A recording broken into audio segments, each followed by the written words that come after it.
everyone, this is Mindy Egan for Hero Arts, and today I'm going to show you how to assemble the Big Mouth Sardine slider using the previously released Big Mouth slider die. This is a fun and simple interactive card that has a hidden surprise inside.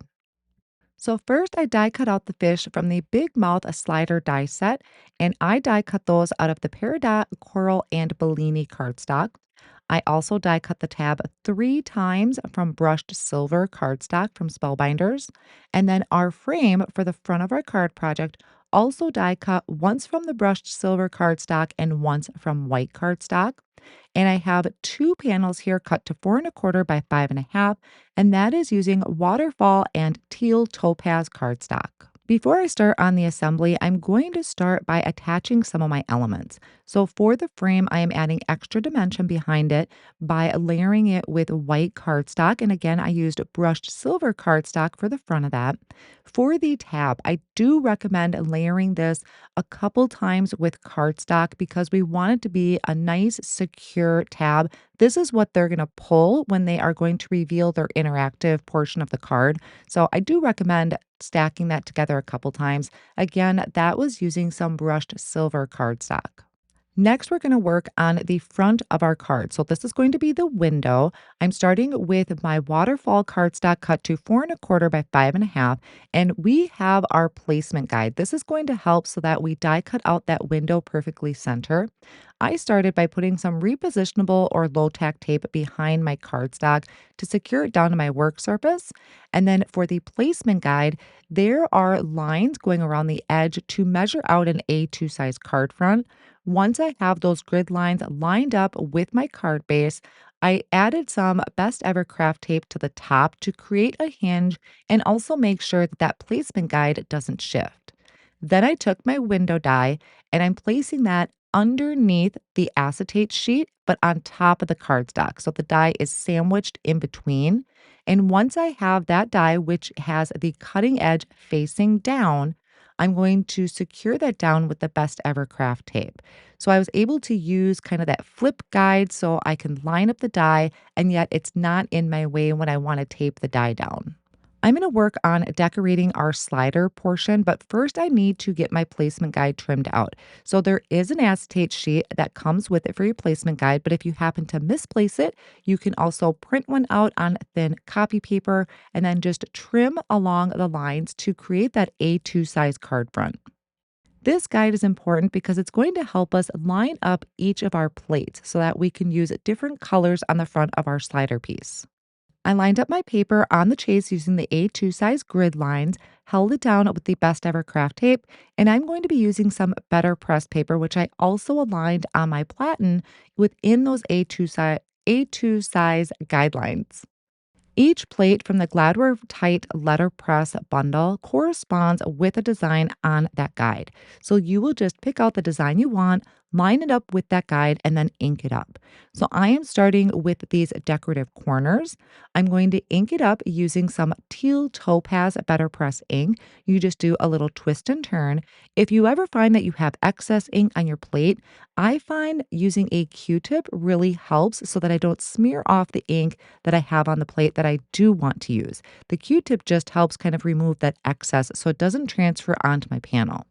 Then I placed the platen on top and ran that through my Spellbinders Platinum 6 die cut machine to transfer the design. I'll move on to the next design, which is going to add kind of these wave marks inside of the corners that I just did.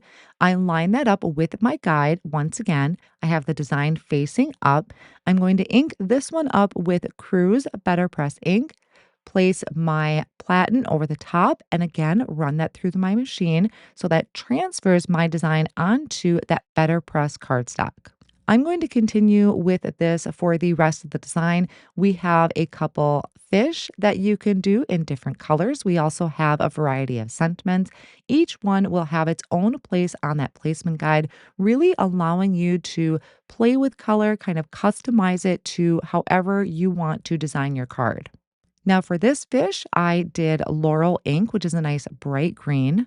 On the second fish, I did strawberry bread press ink. And then for the sentiment, I'm going to be using the Better Press black ink. Again, if I find that I get any excess ink onto my plate, it's really easy to grab a Q-tip, something small that you can wipe away that excess ink. And there we have a beautiful, colorful design. We're going to take our die from the Big Mouth Sardine set. This one has kind of the handles that are on the top and the bottom. You're going to center this with your design and hold that down with your best ever craft tape and then run that through your die cut machine to cut that out.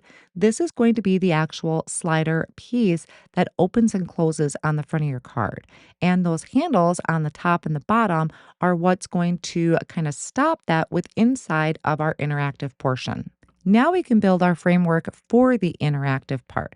So we are using this frame from the original Big Mouth slider die, and you can see our window is going to hide all of those features. I die cut that frame out 3 times from white cardstock, and I'm going to layer that together using some liquid glue. Then I'm going to take my piece of a teal topaz cardstock that I have cut to 4 1/4 by 5 1/2. That is going to be my base, and that is what we're going to attach that frame to. Now, I do think it is helpful to be using liquid glue for this, so I'm adding liquid glue to the back of the frame. And here is a little trick that I want to show you.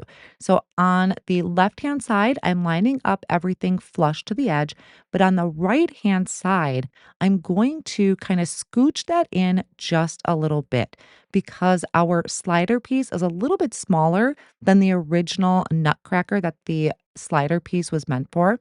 So if you scooch those top and pieces in just a little bit, you can bring your slider piece in to test that out. You can see how it matches perfectly with it now, which will make that nice and secure. Now, before I finish attaching that interactive part, I'm going to finish decorating my card. So I'm adding the frame to the top of my window, and then I'm going to be adding the fish inside that I had die cut out originally at the beginning of the video. I'm placing my window over the top of my frame as a guide, and then using liquid glue to add my fish to the inside. You don't want to have a lot of bulk here because we want our slider mechanism to move smoothly. I'm going to take my tab and I'm going to bend it just like a pop tab on your pop can. I'm going to bend it a little bit. Then I'm going to add liquid glue right around that hole. And I'm going to attach this up towards the top in the center. So you'll be able to see on your panel, there's kind of a little dot that I use as a guide in the design. Let that sit so it's secured down really well. I'm adding liquid glue to the top of my frame all the way around. I'm going to place my slider mechanism inside of that without touching the liquid glue. Just place it in there, and then we can bring our window and place that over the top. So you want to make sure that you have your decorated slider piece inside before you glue this down. And then once you make sure that your tab is really nice and dry, you can use that to slide your panel up and down to reveal the surprise inside. I feel like by layering up our tab, that's going to make it a little bit more durable with the wear and tear of opening and closing. And then also by taking your frame and scooching it in just a little bit, that's going to make that a tighter fit to fit our mechanism. I hope these tips help you when you are creating your Big Mouth sardine slider. Thank you for joining me today and have fun creating.